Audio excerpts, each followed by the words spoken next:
Hello guys, and welcome to the second video of my series. I know nothing about Roblox, but I'm trying to make a game anyway. So, what I plan on doing today is, first, applying every code that I made for the enemies in all enemies. What I mean by this is, every enemy will be able to hear, every enemy will be able to follow you, every enemy will be able to shoot at you. Okay? Very simple. The way I plan on doing this is making a list of enemies and an array of enemies, a global array of enemies, and adapting the loops in the codes to process the enemies. So the enemies will be processed sequentially. The ideal thing here would be processing every enemy in parallel. The enemies would run in a separate thread. Each enemy would have its own thread, but I don't know a way of doing this in Lua. If it were Java, for instance, I could create a class that extended thread and had a variable that would specify the enemy. Okay? The constructor would receive an enemy, and the code would act on top of that enemy. So each enemy would have its own thread, but I don't know a way to do this in Lua. So sequential it will be. And the second thing that I want to do today is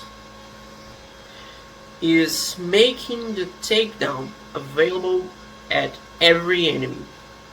And the way I plan on doing this is I would have a code running all the time that would get the closest enemy to you. So it would take this global array of enemies, run through all the global array, and check which enemy is closest to you in a specific moment. And then when you perform the takedown, it would perform the takedown on that enemy. So pretty simple things that I want to do today. Let's see if I can do it. So guys, I'm back here with some code, and as you can see, I've made a little enemy generator here. It's really simple. It just generates enemies in a row from the player position. I've finished it here. The shoot player, as you can see, we have now an array of alive enemies and an array of dead enemies. I've not applied the takedown yet, okay? Just the shooting and the movement.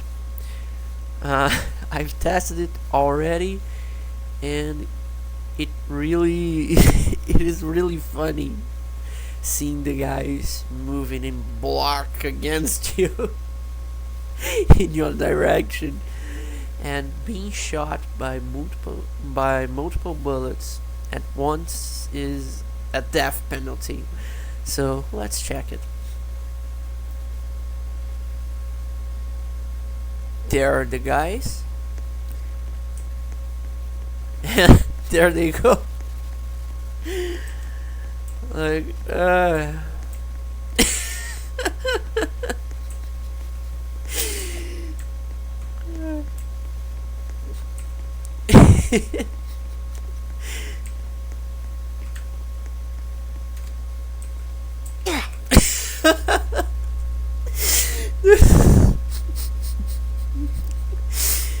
This is way funnier than it has like any right to be.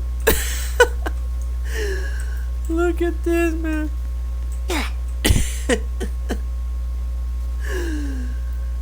Oh my god.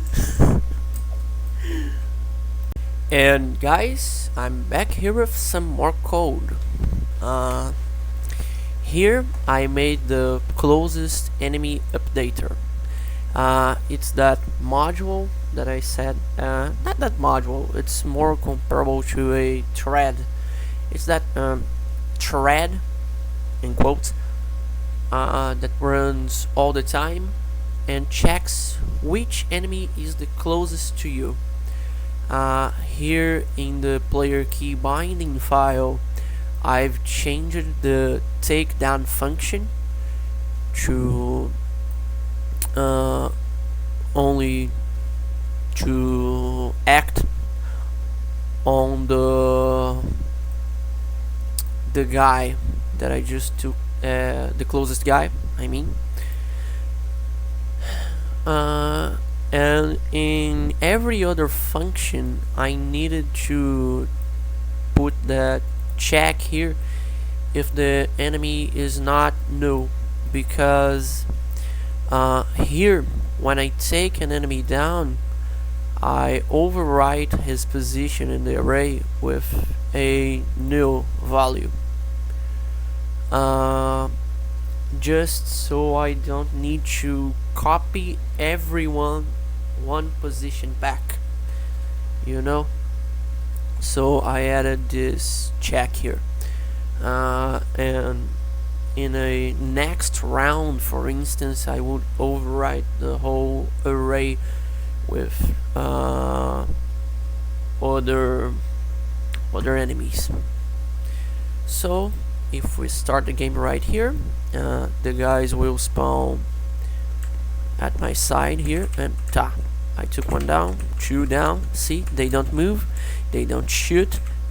I took another one down there. I can go around, take everyone down. And I took everyone down.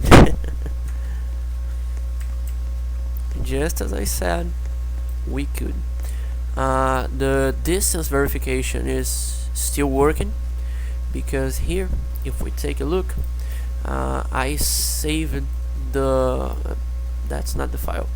I saved the distance, so we can only take down the guy if we are under 10 distance units from him. So that's it for today. Thank you all for watching.